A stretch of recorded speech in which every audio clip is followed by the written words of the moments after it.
from across. No doubt. All right. Well, anyway, so you said KRS One. Let's move on to recording in 1992. Yes. Releasing in '93. Return of the Boom Bap. Yes.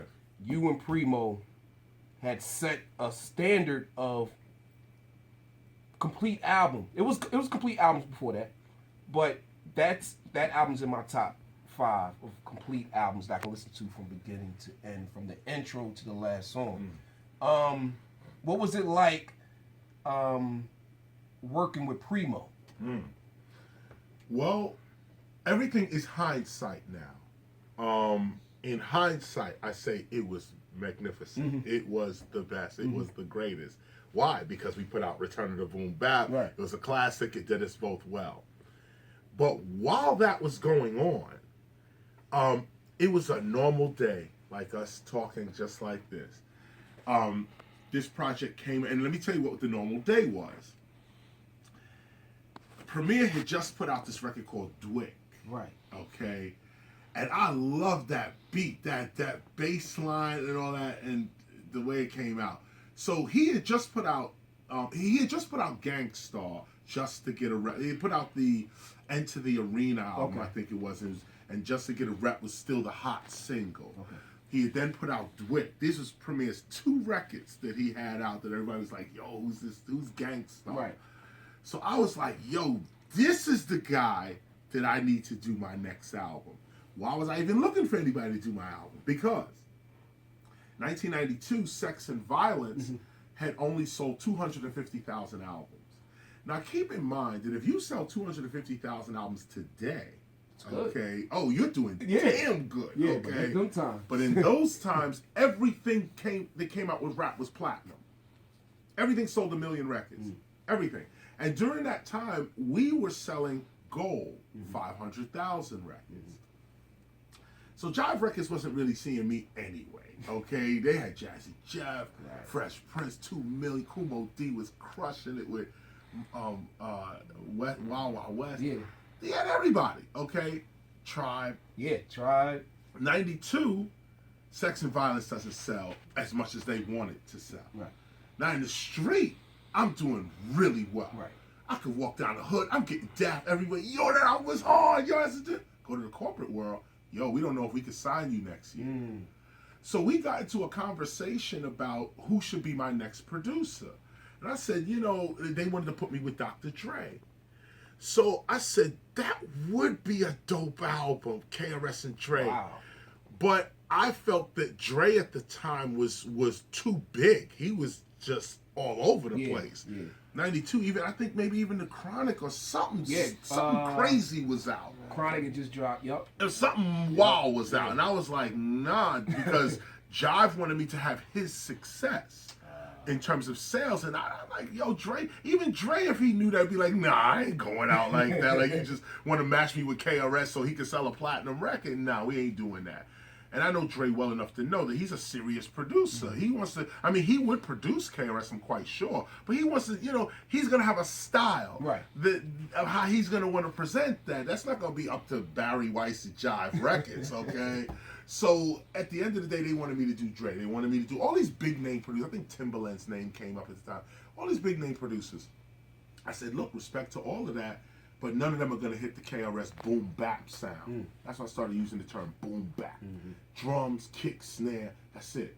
Because that's how I eat. I don't understand radio records. I don't understand it. I've had radio records, but they were flukes. It was like, I did this for a whole nother audience and somehow it wound up on the radio. Wow. Great.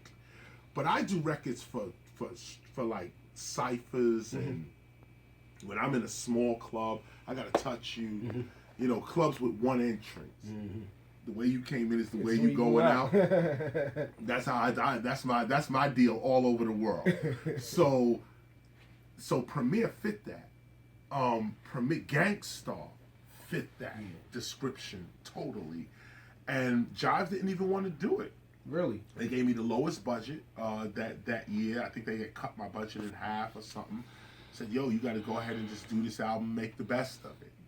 And I said, great. And Primo was down, and I gave him all the money I had. It was like, yo, just trying to just make it work. Make it work. But he made it overwork to the point where some days you walk in, Guru be there.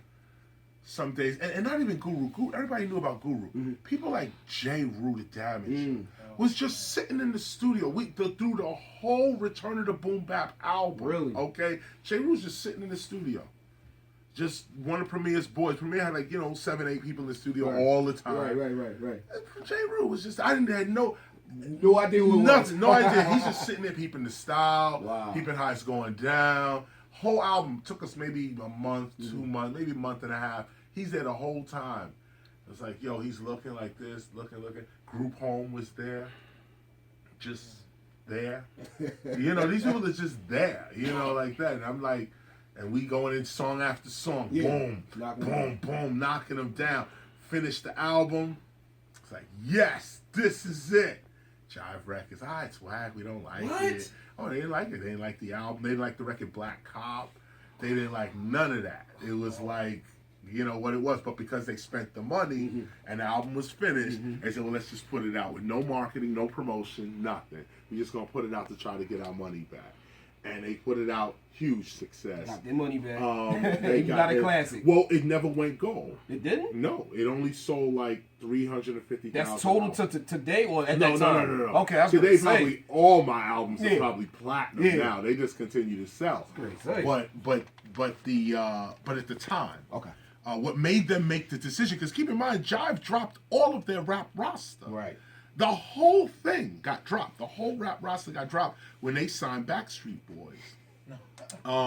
Jive went right to Backstreet Boys, had a huge success with Backstreet Boys, and then followed up with Britney Spears and NSYNC. I think it was actually Backstreet Boys, NSYNC, and then Britney. Yeah. I mean, what a record company to get that. That's the dream that's their dream. It was done. Their record company. That was their thing. That's why they did. That's why they dropped Houdini, Jazzy Jeff, Fresh Prince, Tribe, KRS, Kumo D. Wow. Everybody dropped everybody at the same time. I went to work for Warner Brothers at A&R as an A&R person in the 1999.